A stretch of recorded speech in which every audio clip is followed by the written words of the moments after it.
Good morning everyone, welcome back to the channel, welcome to Simple Thinking, Simple Living. কেমন আছেন আপনারা? আশা করি সবাই খুব ভালো আছেন, সুস্থ আছেন। পুরো দমে সোমবার সকাল শুরু হয়েছে। শনি রোববার আপনারা জানেনই একটা দিন থাকে গ্রসারিজ এর জন্য। যদিও এই উইকেন্ডটাতে খুব যে প্রচুর বাজার করা হয়েছে তা না, তবে একটা দিন বেরিয়েছিলাম সবজিপাতি কিনতে। বেশ কিছু সবজি জমেছিল এই শনি রোববার, আর সবজি টবজি কাটেনি।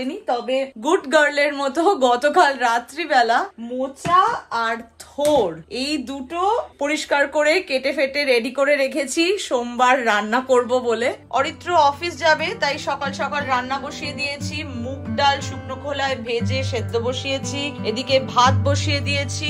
সবজির মধ্যে ঢ্যাঁড়স কেটেছি, একটু নুন মাখিয়ে রেখেছিলাম, ঢ্যাঁড়স ভাজবো। মুগ ডাল সেদ্ধ বসিয়েছি, তাই উচ্ছে দিয়ে মানে তেঁতোর ডাল বানাবো। মুগ ডাল, থোর, মোচা। উচ্ছেটাও একটু মাইক্রোওয়েভে ভাপিয়ে নিয়ে আমি তারপরে ভাজি, তাহলে তাড়াতাড়ি হয়ে যায়। তাই অলরেডি হয়ে গেছে, 5 মিনিট একটু মাইক্রোওয়েভে ঘুরিয়ে নিয়েছি। নুন হলুদ দিয়ে মোচাটাও মাইক্রোওয়েভে সেদ্ধ বসিয়ে দেবো।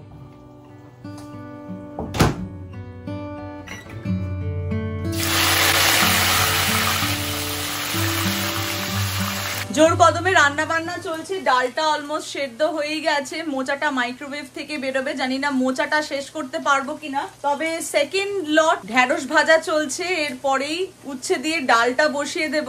আমার কাছে রাঁধুনি নেই, তাই তেঁতোর ডালটা একটু অন্যরকম ভাবে করব। ঢ্যাঁড়স ভাজা হয়ে যাওয়ার পর অল্প করে উচ্ছেটাও ভেজে নিচ্ছি। কাঁচা লঙ্কা ফোড়ন দিচ্ছি, 5 ফোড়ন, হিং দিয়ে দিলাম, আদা বাটা।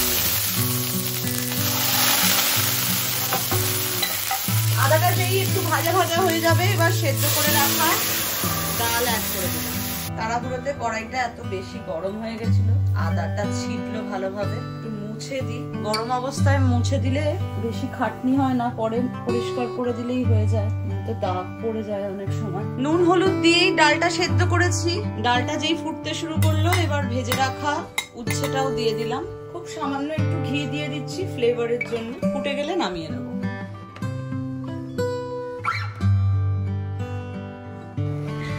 Bye.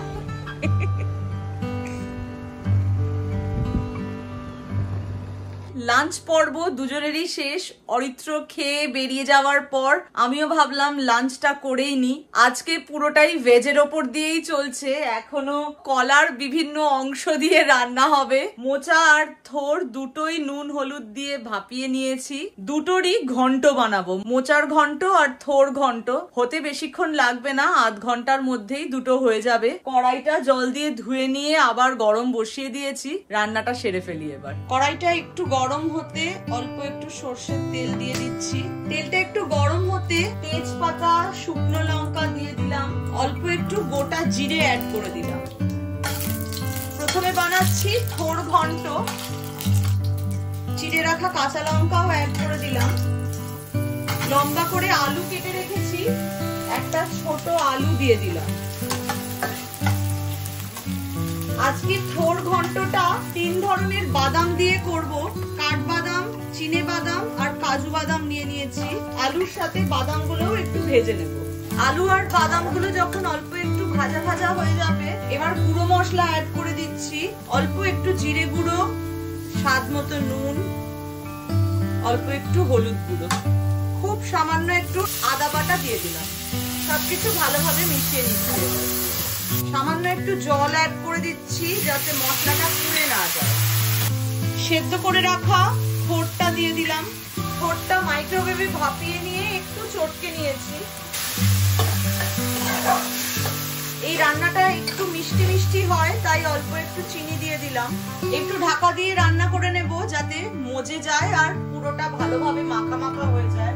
সুন্দরভাবে আলুটাও সেদ্ধ হয়ে গেছে। শাহি গরম মশলা দিয়ে দিলাম। ফ্লেভারের জন্য সামান্য একটু ঘি অ্যাড করে দিলাম। হয়ে গেল রান্না। থোর ঘন্ট নামিয়ে নিয়ে সেম কড়াইতেই এইবার মোচার ঘন্টটা বসিয়ে দেব। সামান্য একটু সরষের তেল অ্যাড করে দিলাম। তেলটা একটু গরম হতে দিয়ে দিলাম তেজপাতা, শুকনো লঙ্কা, গোটা জিরে। মশলাটা একটু ভাজা হতেই এবার আলুগুলো কেটে রেখেছি ডুমো ডুমো করে অ্যাড করে দিচ্ছি। দুটো কাঁচা লঙ্কা একটু পেকে গেছে, অল্প একটু ফাটিয়ে নিয়ে অ্যাড করে দিলাম। আলুটা ভাজা হতে হতেই ফ্রোজেন গ্রেটেড কোকোনাট আছে আমার কাছে, সেটা দিয়ে দিলাম অল্প। নিরামিষ বানালে ছোলাও অ্যাড করা যায়, আমি আর ছোলাটা ভেজাতে ভুলে গেছি বলে আজকে আর অ্যাড করলাম না। আলু আর নারকেলটা একটু ভাজা ভাজা হতেই অল্প একটু হলুদ গুঁড়ো দিয়ে দিচ্ছি, শুকনো লঙ্কা গুঁড়ো, জিরে গুঁড়ো।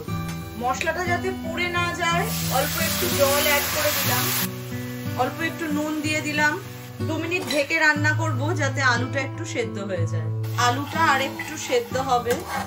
এই অবস্থায় গ্যাসের ফ্লেম বন্ধ করে দিয়ে চলে যাব রুষাকে আনতে। আজকে পৌঁছাতে না পৌঁছাতেই বাস এসে গেছে।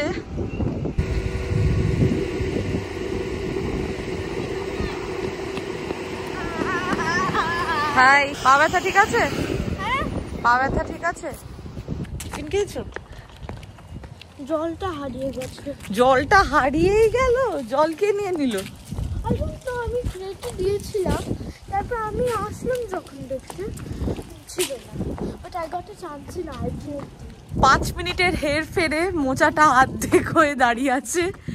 মোচাটা একটু বাকি, গিয়ে সেরে নিতে হবে, তাহলে আজকের মতো রান্না ডান।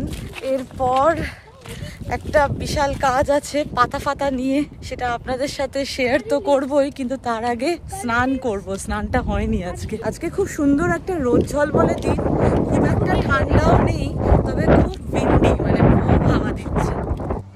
চকলেট ব্রাউন কালারের হয়ে গেছে এখানে ফল লিফ গুলো, দেখো।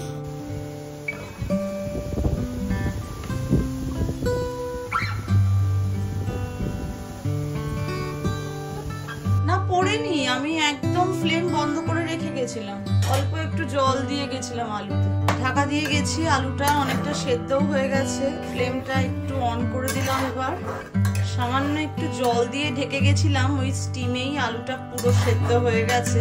এইবার ভাপিয়ে নিয়ে রেখেছিলাম যেই মোচাটা, সেটা অ্যাড করে দিলাম, একটু চটকে নিয়েছিলাম।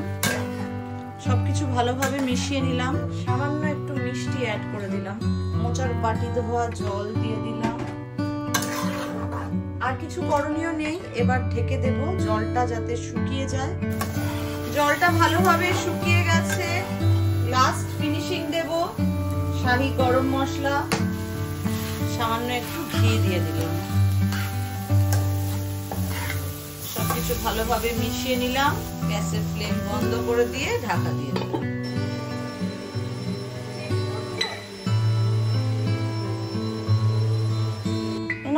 এই সোফায় লিখছো? সোফায় লিখো না, নাও পড়াশোনা করতে করতে খেয়ে নাও। রান্নাটা শেষ করে নিয়ে গ্যাস পরিষ্কার করে বাসন টাসন সব মেজে নিয়ে রান্নাঘর একদম সুন্দরভাবে পরিষ্কার করে নিয়েছি। স্নান টান সেরে রুষা এখন পড়াশোনা করছে, ফল খাচ্ছে, ভ্যাকিউম ট্যাকিউমও হয়ে গেছে। এই উইকেন্ডে প্রচুর পাতা টাতা নিয়ে এসছি আমরা, ধনে পাতা তো প্রতিবারই আনি। এইবার পটেল ব্রাদার্সে খুব ভালো নিম পাতা আর কারি পাতাও পাওয়া যাচ্ছিল। কারি পাতা ইউজুয়ালি ছোট প্যাক, ভালো? আচ্ছা, কারি পাতা ইউজুয়ালি আমরা ছোট প্যাকেট আনি, কিন্তু এইবার দেখলাম খুব ফ্রেশ আর বড় প্যাকেট ছিল, ছোট প্যাকেট ছিল না। এতটা কারি পাতা তো আমাদের রোজকার রান্নায় ইউজ হয় না, তাই ভাবলাম কারি পাতা আর নিম পাতাটা, নিম পাতাও এক একটা প্যাকেট $1 করে, আমরা 4-5 প্যাকেট একসাথে নিয়ে চলে এসেছি, সবসময় পাওয়া যায় না। নিম পাতা আর কারি পাতা এই দুটোই ভালো করে ধুয়ে কিচেন টাওয়েলে এরকম বিছিয়ে রেখেছি, অনেকটাই জল শুকিয়ে গেছে। একটা প্লেটের মধ্যে অল্প করে করে নিম পাতা নিয়ে নেব, একসাথে অনেকটা দেব না। 2 মিনিট মাইক্রোওয়েভ করে নেব। 2 মিনিট হয়ে গেছে, দেখি কি দাঁড়ালো। জল শুকিয়ে গেছে। এই জিনিসটা গ্যাসেও করে নেওয়া যায়, শুকনো শুকনো হয়ে যাচ্ছে। এরম ভাবে আবারও আর একটা লট দিয়ে দেব, যা নিম পাতা আছে 3 বারে হয়ে যাবে। আবারও দিয়ে দিলাম। নিম পাতাগুলো হয়ে গেছে, আমার কাছে এরকম একটা কাঁচের শিশি আছে, নিম পাতাগুলো ভরে রেখে দেব। ফ্রিজে রাখছি না, বাইরেই রাখবো। 6-7 মাস এরম ভাবে স্টোর করে রেখে দেওয়া যাবে। এইটাতে ভরে নিয়েছি, পুরোটা তো এইটার মধ্যে আটলো না, বাকিটা এইখানে রেখেছি। এটাও একটা এয়ার টাইট কন্টেনার। আবারও সেম পদ্ধতিতে একটু করে কারি পাতা নিয়ে নেব, 2 মিনিট করে মাইক্রোওয়েভ করে নেব। কি করছো এরকম মুচমুচ করে কারি পাতা খাচ্ছ কেন? আর খেও না, এই কারি পাতা খেয়ে নিচ্ছ। ভালো খেতে, খাবে একটা? একটু নুন দিয়ে খারাপ লাগবে না খেতে, চিপসের মতো। কাজ খতম, প্রচুর কারি পাতা ছিল তাই দুটো জারের পরেও একটা টিফিন বক্সে রাখতে হলো। আর নিম পাতা একটা জার আর টিফিন বক্স গুলো আগে ব্যবহার করে নেব। এই কদিনেই নিম বেগুন বা আলু সেদ্ধর সাথেও যদি নিম পাতা খাওয়া হয় ব্যবহার হয়ে যাবে। আর কারি পাতাও অনেক সময় ব্রেকফাস্টে লাগে, ডাল বানালে ডালে দেওয়া যায়, ইউজ হয়ে যায়। সবচেয়ে বড় কথা হলো এটা বাইরেই রাখা যাবে, ফ্রিজে রাখার কোনো প্রয়োজন নেই। সেম পদ্ধতিতে গ্যাসেও করে নেওয়া যায়। গ্যাসে বড় তাওয়াতে বা বড় কড়াইতে অনেকটা পাতা একসাথে, শুকনো খোলায় যেরকম ভাবে মশলা আমরা একটু নেড়ে নিই বা ডাল ভেজে নিই একটু, ঠিক সেরম ভাবেই এই পাতাগুলোকেও শুকনো খোলায় ভেজে নেওয়া যাবে। এরম ভাবেই এক একটা দিন কেটে যায়। রুষার সাথে এখন যাব, একটু বসবো, একটু পড়াশোনা করছে। তারপরে তো একেবারে ডিনার টাইম। আজকে দুবেলাই ভেজ খাওয়া দাওয়া, কিন্তু প্রতিটা রান্নাই একদম টেস্টি। ভালো ভালো ভেজ খেতে ভালোই লাগে এক এক দিন। আপনারা কে কিরম ভাবে এরম বিভিন্ন পাতা সংরক্ষণ করে রাখেন আমার সাথে অবশ্যই শেয়ার করবেন। আমি যা যা টিপস এন্ড ট্রিক্স জানি ভিডিওর মাধ্যমে এক এক দিন এক এক রকম ভাবে আপনাদের সাথে শেয়ার করি।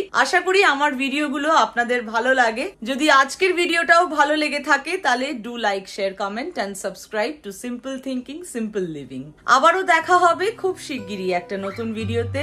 ভালো থাকবেন, সুস্থ থাকবেন। Bye bye, good night.